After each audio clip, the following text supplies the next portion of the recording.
दोस्तों नमस्कार। प्रधानमंत्री नरेंद्र मोदी ने लाल किले से एक ऐसा शब्द का इस्तेमाल किया जिसने देश की राजनीति और सोशल मीडिया में एक नई बहस छेड़ दी। वो शब्द था दिमागी नक्सल। प्रधानमंत्री का तर्क था कि जंगलों में हथियार उठाकर लड़ने वाला नक्सलवाद अब अपने अंतिम दौर में है, या यूं कहिए कि खत्म हो चुका है, लेकिन उससे जुड़ी एक वैचारिक चुनौती अभी भी मौजूद हो सकती है। आखिर दिमागी नक्सल का मतलब क्या है? वो कहना क्या चाहते थे? क्या जो मध्य रात्रि में सजा याफ्ता घोषित आतंकवादी, जिसे सुप्रीम कोर्ट ने सजा दी हो मृत्युदंड की, जिसके क्षमा याचिका भी राष्ट्रपति ने अस्वीकार कर दी हो, उसके लिए मध्य रात्रि में सुप्रीम कोर्ट खुलवाना, क्या ये दिमागी नक्सल का पहचान है? महत्वपूर्ण पदों पर बैठने के बाद भी संगीन आरोपों में जेल जाने पर जो इस्तीफा न दे, व्यवस्था को मजबूर कर दे और सहयोग करे लगातार, क्या ये दिमागी नक्सल की पहचान है? जो यूनिवर्सिटीज में छात्रों को भड़काता है, देश के ही खिलाफ नारे लगवाता है, आजादी की मांग करने को कहता है, ये टुकड़े टुकड़े गैंग, क्या ये नक्सल दिमागी नक्सल की पहचान है? जो प्रदर्शन की अनुमति लेता है और उस अनुमति की शर्तों का खुलेआम उल्लंघन करते हुए, कानून तोड़ते हुए, तमाम बैरिकेड्स तोड़ते हुए संसद में घुसना चाहता है, हिंसा करते हुए, क्या ये दिमागी नक्सल की पहचान है? जो विकास योजनाओं को, जिससे देश विकसित होने का सपना संजोए हुए है, उसके लिए बड़ी बड़ी विकास योजनाएं, परियोजनाएं, जो इस ताक में रहता हो कि कैसे उसका विरोध करें, किस प्रकार करें और कैसे इस योजनाओं को रोका जाए, चाहे वह देश के विदेश के जिस तत्वों के इशारे पे कर रहा हो, पर्यावरण के नाम पे कर रहा हो, क्या ये दिमागी नक्सल की पहचान है? कानूनी दावपेच के सहारे सरकार और अंततः देश को परेशान करने का इरादा रखने वाला, बात बात में सुप्रीम कोर्ट में PIL लगाने वाला, हर कदम पर सरकार को ब्रेक लगाने की ख्वाहिश रखने वाला, क्या ये दिमागी नक्सल की पहचान है? जो हमारे राष्ट्रगीत को सम्मान न करे, अपमान करने का इरादा रखने वाला, क्या ये दिमागी नक्सल की पहचान है? तो परिभाषाएं तो बहुत बड़ी है। प्रधानमंत्री का इरादा भी दिमागी नक्सल के बहाने क्या कहने का है, इस पर रोज रोज चर्चाएं हो ही रही है। Social media, print media, electronic media, राष्ट्रीय अंतर्राष्ट्रीय हर जगह कुछ लोगों का कहना है कि तीर बड़ा निशाने पे लगा है। प्रधानमंत्री ने सटीक निशाने पे तीर मारा है। लोग बिलबिलाकर बाहर आ रहे हैं और कितने तो खुद मुंह से बोल रहे हैं कि मैं दिमागी नक्सल हूं और मुझे इस पर गर्व है।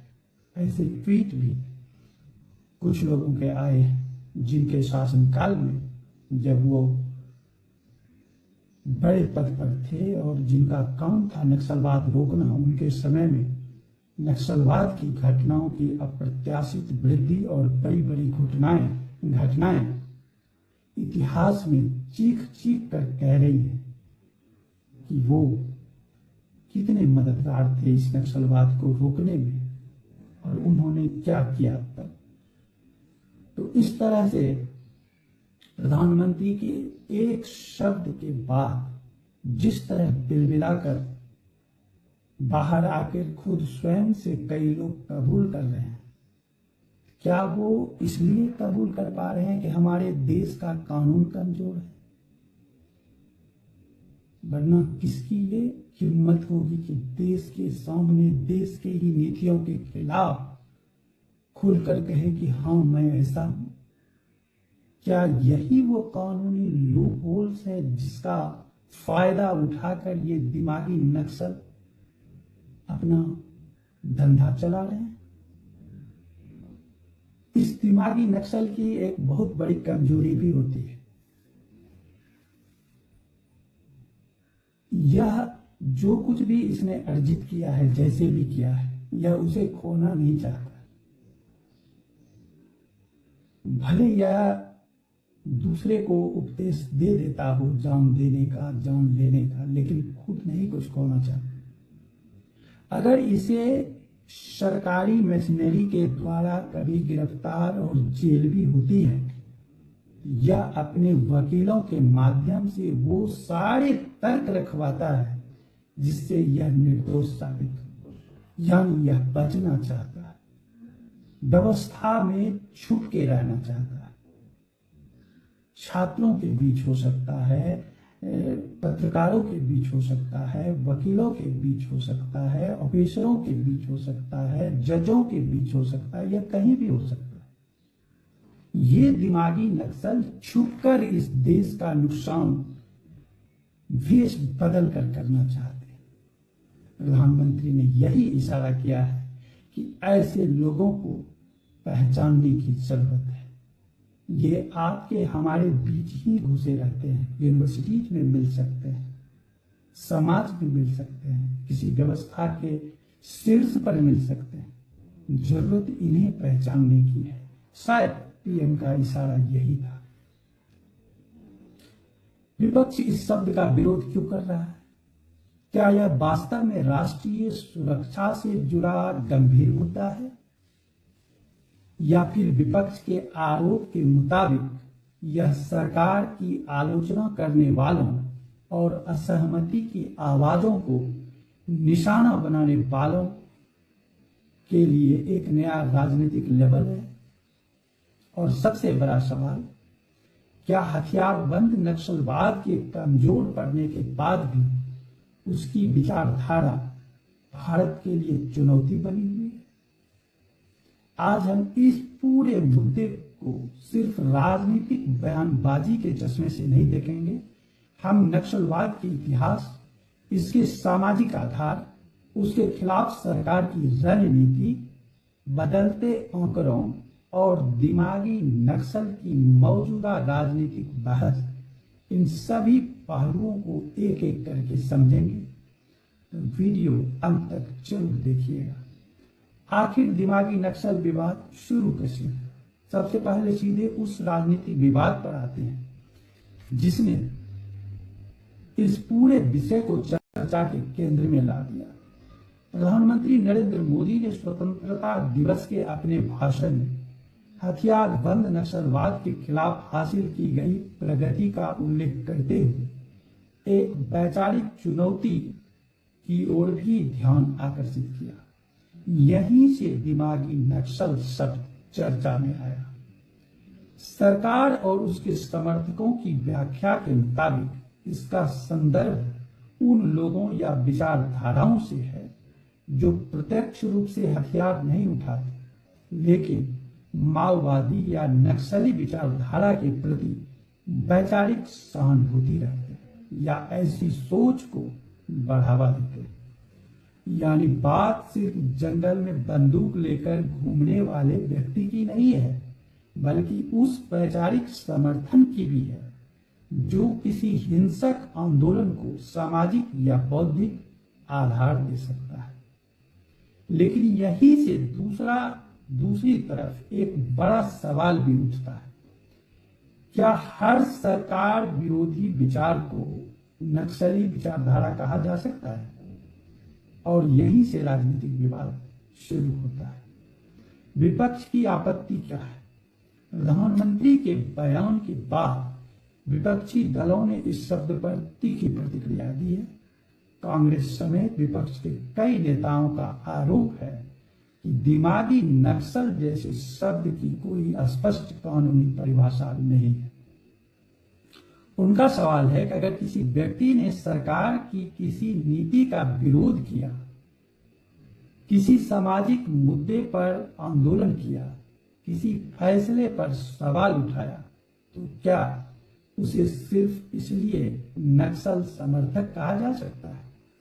विपक्ष का तर्क है कि इस तरह के शब्दों का इस्तेमाल बुद्धिजीवियों, पत्रकारों, सामाजिक कार्यकर्ताओं या छात्रों की असहमति को बदनाम करने के लिए किया जा सकता है। कांग्रेस के वरिष्ठ नेता और पूर्व केंद्रीय मंत्री पी चिदम्बरम ने भी इस शब्द पर तीखी प्रतिक्रिया दी और इसे लेकर सरकार पर सवाल उठाया। सोशल मीडिया पर भी इस शब्द को लेकर बहस छिड़ी हुई है। एक तरफ लोग पूछ रहे हैं कि अगर दिमागी नक्सल एक गंभीर चुनौती है तो इसकी एक स्पष्ट परिभाषा भी दी जानी चाहिए। दूसरी तरफ उसके जो समर्थक हैं उनका कहना है कि अगर कोई व्यक्ति हिंसक नक्सली आंदोलन का वैचारिक समर्थन करता है तो क्या सिर्फ इसलिए उसे नजरअंदाज कर दिया जाए क्योंकि उसने खुद हथियार नहीं उठाए? क्योंकि आप बिना हथियार उठाए भी तो आग लगा ही सकते हैं और वो होते रहा है। दुनिया के किसी भी देश में अगर इस प्रकार की घटनाओं को बढ़ावा देने वाला बौद्धिक वर्ग या उसी में छिपा कुछ ऐसा वर्ग है जो उसको वैचारिक पोषण देता है तो घटना तो बढ़ेगी। उनके चलते बढ़ रही है, वो उसको मदद पहुंचाए, भले उन्होंने खुद से हथियार न उठाया। यानी दोनों पक्षों के सवाल अपने अपने स्थान पर गंभीर हैं और इस बहस को समझने के लिए हमें राजनीति से थोड़ा पीछे हटना पड़ेगा। आखिर नक्सलवाद है क्या? वामपंथी उग्रवाद, जिसे आम बोलचाल में नक्सलवाद कहा जाता है, सिर्फ राजनीतिक असहमति का नाम नहीं है। इसकी सबसे उग्र धाराएं सशस्त्र संघर्ष और हिंसक क्रांति के माध्यम से मौजूदा लोकतांत्रिक व्यवस्था को चुनौती देने की विचारधारा से जुड़ी रही है। यानी वो हमारे सिस्टम में यकीन ही नहीं रखता है, उसे वो हर काम करना है जिससे यह सिस्टम कोलैप्स हो, पैरालाइज्ड हो, मजबूर हो जाए झुकने के लिए। वो नकारात्मक दृष्टि से ही हर बात को देखेगा, ऐसी उसकी सोच बनी रहती है। हिंसा से प्रेरित विचारधारा, उत्तेजित विचारधारा पोषक यह सोच उसे बढ़ावा देता है। यही कारण है कि भारत की सुरक्षा व्यवस्था ने इसे लंबे समय तक देश की सबसे गंभीर आंतरिक सुरक्षा चुनौतियों में शामिल किया। लेकिन इसकी कहानी अचानक शुरू नहीं हुई। इसके पीछे एक दशकों का इतिहास, एक नहीं कई दशकों का इतिहास। नक्सल आंदोलन की शुरुआत 1967 में पश्चिम बंगाल के नक्सलवाड़ी क्षेत्र से हुए विद्रोह से जुड़ी है। वहीं से नक्सल शब्द लोकप्रिय भी हुआ। इसके बाद अलग अलग वामपंथी उग्रवादी संगठन सामने आते गए। समय के साथ कई संगठन बने और अलग अलग क्षेत्रों में उनका प्रभाव बढ़ा। 2004 में कई प्रमुख संगठनों के विलय के बाद सीपीआई माओवादी का गठन हुआ। इसके बाद नक्सली हिंसा का प्रभाव देश के कई राज्यों के जंगलों, दुर्गम इलाकों तक फैल गया। एक समय ऐसा भी आया जब देश के बड़े हिस्से को नक्सल प्रभावित क्षेत्र या रेड कॉरिडोर के रूप में देखा जाने लगा।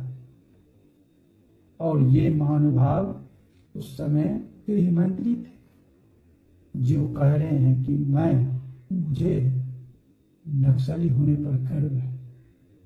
शायद वो इसलिए बोल रहे हैं कि उनको पता है कि ये बोलने से तत्काल मुझे कोई सजा नहीं होने वाली है। संभव तो है, प्रावधान हर चीज का है, लेकिन सरकार डेमोक्रेसी का उत्तम उदाहरण पेश करती है जहां सहिष्णुता, सद्भाव कानून की कीमत पर भी अर्जित की जाती है। तो इसी का फायदा उठाकर कुछ लोग इस प्रकार की हिमाकत कर रहे हैं। 2009 के आसपास वामपंथी उग्रवाद को भारत की सबसे बड़ी आंतरिक सुरक्षा चुनौतियों में से एक माना गया, लेकिन इसके बाद तस्वीर धीरे धीरे बदलने लगी। 2015 के बाद जो बदलाव आया और जो अंतिम सफलता अभी जो मार्च के लास्ट तारीख को जो इसके पूर्ण सफाया की घोषणा की गई, इसमें बहुत बड़ा योगदान वर्तमान केंद्र सरकार की और उनके काबिल गृह मंत्री का रहा है। यह कहीं किसी से छुपा नहीं है। जितने स्मार्ट तरीके से उन्होंने इस पर काबू पाने के लिए, इसके पूर्ण उन्मूलन के लिए कार्य किया, वह हमेशा सराहनीय रहेगा। सवाल आता है कि आखिर ऐसा क्या हुआ जिस समस्या को कभी देश की सबसे बड़ी आंतरिक सुरक्षा चुनौतियों में गिना जाता था, उसका प्रभाव इतना कम हो गया, शून्य हो गया। इसका एक बड़ा कारण था स्ट्रेटजी में चेंज, रणनीति में बदलाव। पहले कई जगहों पर सुरक्षा रणनीति मुख्य रूप से घटना के बाद प्रतिक्रिया देने तक सीमित रहती थी, लेकिन बाद में एक अधिक एकीकृत दृष्टिकोण अपनाया गया, जिसमें सिर्फ सुरक्षा बलों की कार्रवाई नहीं, बल्कि सड़क, संचार, प्रशासन, विकास और जन कल्याण को भी सुरक्षा रणनीति का हिस्सा बनाया गया। वैसे ही शून्य नहीं हुआ, लोक कल्याण के कार्य भी किए गए, विकास किया गया, फिर जहां जरूरत हुई वहां बल भी इस्तेमाल हुआ। यानी सरकार का संदेश था कि सिर्फ बंदूक से नक्सलवाद को खत्म नहीं किया जा सकता। बिल्कुल सही बात है। जहां राज्य की मौजूदगी कमजोर है वहां राज्य की सेवाएं भी पहुंचानी होंगी। जहां सड़क नहीं है वहां सड़कें बनानी होंगी। जहां मोबाइल नेटवर्क नहीं है वहां संचार पहुंचाना होगा। और जहां लोगों का सरकार से भरोसा टूट चुका है वहां प्रशासन को उस भरोसे को फिर से बनाना होगा, कायम रखना होगा, वापस लाना होगा। इस रणनीति का 3 प्रमुख पिलर था। पहला तो विश्वास, सुरक्षा का माहौल बनाकर स्थानीय लोगों का सबसे पहले भरोसा वापस जीता गया। दूसरा निर्माण, दुर्गम इलाकों में सड़क, पुल, मोबाइल नेटवर्क और भी अनेक बुनियादी सुविधाएं पहुंचाई गई। और तीसरा जन कल्याण, सरकारी योजनाओं और सुविधाओं का लाभ सीधे उन लोगों तक पहुंचाना जो दशकों तक राज्य की मुख्य धारा से ही दूर रहा।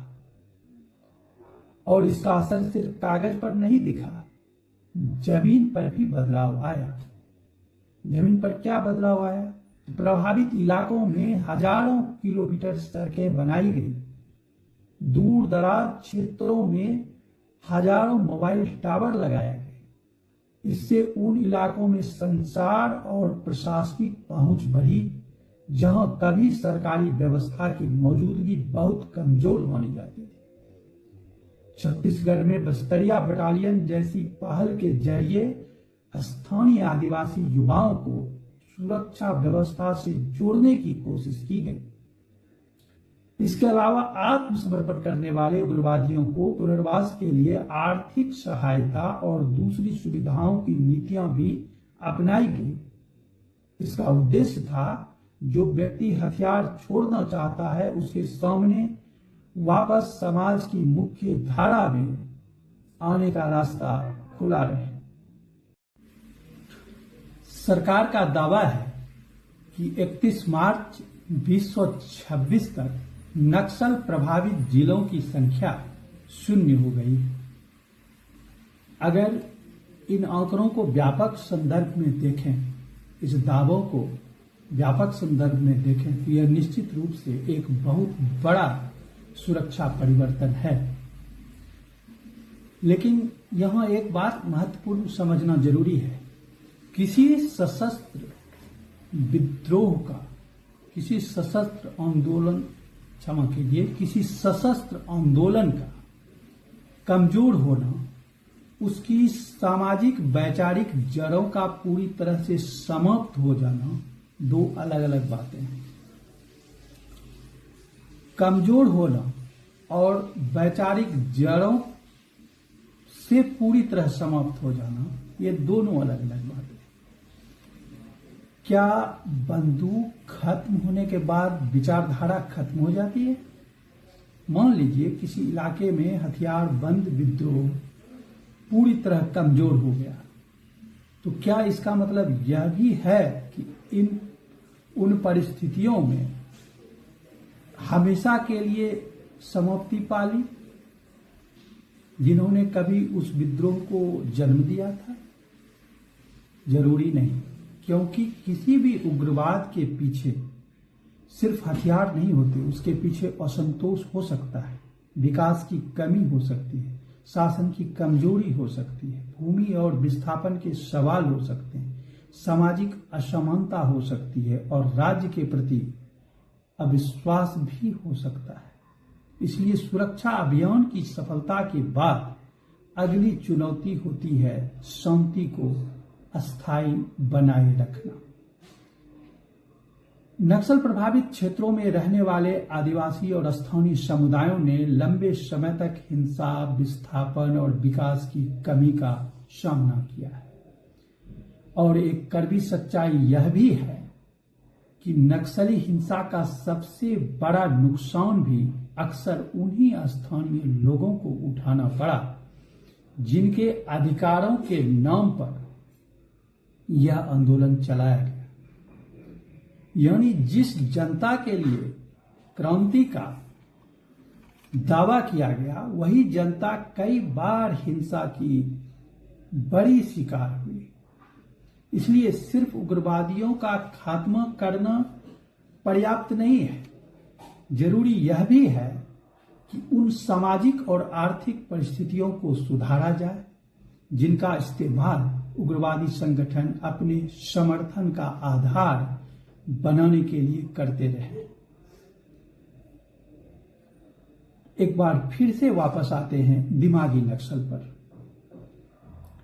यहां सबसे महत्वपूर्ण बात यह समझना है कि यह शब्द फिलहाल मुख्यतः राजनीतिक और वैचारिक विमर्श में इस्तेमाल हो रहा है।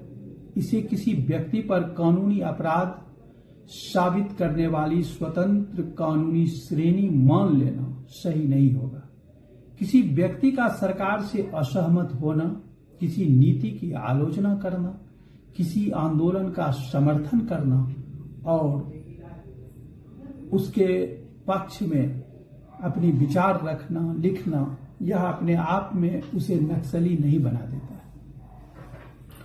लेकिन दूसरी तरफ यह सवाल भी, हालांकि लिखना तो नक्सली के लिए पोषण ही देता है, लेकिन यह बारीक अंतर को समझना होगा कि जिस मुद्दे को उठाया जा रहा है, क्या वह हमारे लोकतांत्रिक अधिकार की श्रेणी में आते हैं? अगर सरकार से नीतिगत असहमति और उसका विरोध है, तो उसका तो अधिकार संविधान ने हर नागरिक को दिया है। लेकिन कोई भी चीज हासिल करने के लिए अगर कोई हिंसा को उकसावा दे रहा है, बढ़ावा दे रहा है, वैचारिक समर्थन दे रहा है, तब तो वह खुलेआम कानून को चुनौती दे रहा है, नक्सलवाद को बढ़ावा दे रहा है। तो सिर्फ सरकार की किसी नीतियों का विरोध कर देना किसी व्यक्ति को नक्सली नहीं बना देता है।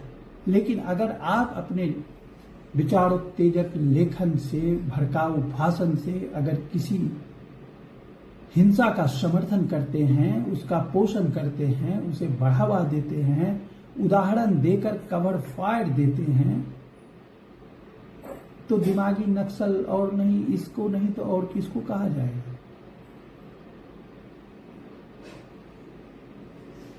तो क्लियर है कि यह सवाल पूरी तरह खारिज नहीं किया जा सकता कि क्या कोई व्यक्ति बिना हथियार उठाए किसी हिंसक उग्रवादी संगठन की विचारधारा, हिंसा या उसके राजनीतिक उद्देश्य का समर्थन कर सकता है?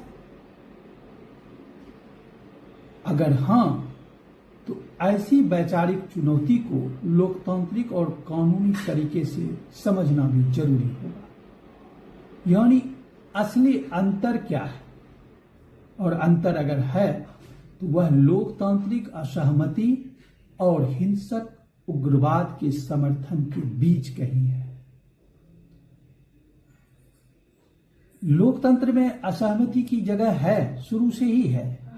हर लोकतांत्रिक देश में असहमति के गुंजाइश होते हैं। लोकतंत्र में सरकार की आलोचना करना बिल्कुल ही अपराध नहीं है। सरकार से सवाल पूछना लोकतंत्र का हिस्सा है। पत्रकारों का सवाल पूछना लोकतंत्र का हिस्सा है।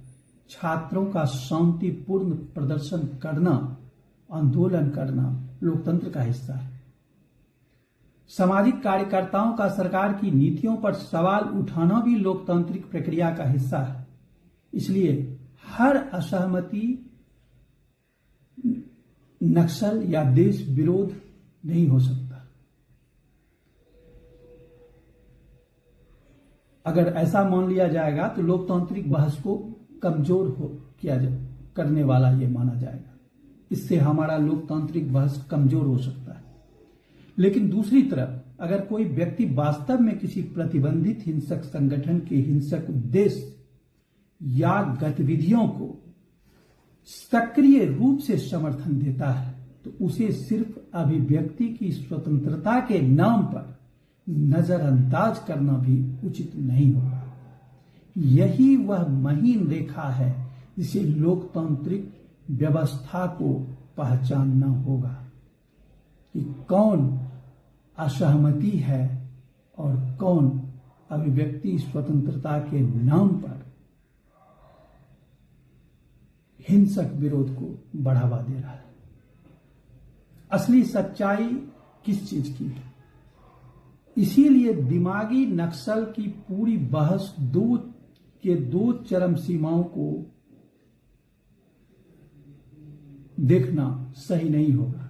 एक तरफ यह कहना कि हर सरकार विरोधी व्यक्ति नक्सली है, गलत होगा। दूसरी तरफ यह कहना कि वैचारिक उग्रवाद जैसी कोई चुनौती हो ही नहीं सकती, यह भी वास्तविकता को नजरअंदाज करना होगा। भारत जैसे लोकतंत्र में चुनौती यह है कि हिंसक उग्रवाद के खिलाफ कठोर कार्रवाई हो, लेकिन शांतिपूर्ण लोकतांत्रिक असहमति के लिए पर्याप्त जगह भी बनी रहे। सुरक्षा भी चाहिए, स्वतंत्रता भी चाहिए, राष्ट्र की अखंडता भी जरूरी है और लोकतांत्रिक बहस भी। तो भविष्य की सबसे बड़ी चुनौती क्या है? आज अगर नक्सली हिंसा अपने सबसे कमजोर दौर में है, तो यह निश्चित रूप से एक बहुत बड़ी उपलब्धि है, जिसके लिए सरकार को कोटि कोटि धन्यवाद। लेकिन अब असली परीक्षा अब शुरू होती है। क्या जिन इलाकों में कभी उग्रवाद का प्रभाव था, वहां विकास लगातार जारी रहेगा? क्या स्थानीय लोगों को रोजगार और शिक्षा के अवसर मिलेंगे? क्या प्रशासन की पहुंच अस्थायी होगी? क्या आदिवासी समुदायों के अधिकारों और उसकी समस्याओं को पर्याप्त महत्व मिलता रहेगा?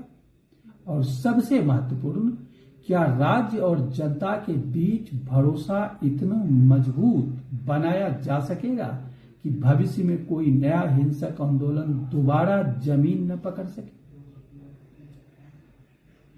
तो दोस्तों, आज की पूरी चर्चा का लब्बो-लुआब क्या है, निष्कर्ष क्या है? नक्सलवाद सिर्फ बंदूक की समस्या नहीं थी, इसके पीछे विचारधारा थी, इसके पीछे सामाजिक और आर्थिक असंतोष भी था, इसके पीछे शासन और विकास की चुनौतियां थी, और इसी वजह से इसकी समाप्ति का मतलब सिर्फ हथियार डाल देना नहीं है, शांति को अस्थायी बनाना उससे भी बड़ी चुनौती है। जहां तक दिमागी नक्सल शब्द का सवाल है, यह अब एक बड़ी राजनीतिक बहस का हिस्सा बन चुका है। सरकार इसे हिंसक उग्रवाद की वैचारिक चुनौती के रूप में देखती है। विपक्ष इसे असहमति की आवाजों को निशाना बनाने वाला राजनीतिक लेवल मानता है। लेकिन लोकतंत्र के लिए सबसे जरूरी बात यह है कि हम दोनों सवालों को एक साथ समझें। हर असहमति नक्सलवाद नहीं होती, लेकिन अगर कोई व्यक्ति या संगठन वास्तव में हिंसक उग्रवाद की विचारधारा और उसके उद्देश्यों को बढ़ावा देता है तो उस चुनौती को भी नजरअंदाज नहीं किया जा सकता। इसलिए असली सवाल शायद यह नहीं है कि दिमागी नक्सल कौन है। असली सवाल यह है कि भारत एक ऐसा मजबूत लोकतंत्र कैसे बनाए जहां बंदूक के लिए कोई जगह न हो, लेकिन विचार और असहमति के लिए लोकतांत्रिक जगह हमेशा बनी रहे। क्योंकि अंततः हिंसा का जवाब कानून से देना होगा, असहमति का जवाब तर्क से, और विकास का जवाब जमीन पर काम करके। यही किसी भी लोकतांत्रिक राष्ट्र की सबसे बड़ी ताकत होती है। आप इस पूरे विवाद को किस नजरिए से देखते हैं? क्या दिमागी नक्सल वास्तव में एक गंभीर वैचारिक चुनौती है, या यह सिर्फ राजनीतिक शब्दावली का हिस्सा है? अपनी राय कमेंट में जरूर बताइए। वीडियो पसंद आया हो तो लाइक कीजिए, चैनल को सब्सक्राइब कीजिए और इसे उन लोगों तक जरूर पहुंचाइए जो इस महत्वपूर्ण मुद्दे को सिर्फ सुर्खियों से नहीं बल्कि उसकी पूरी पृष्ठभूमि के साथ समझना चाहते हैं। धन्यवाद। नमस्कार।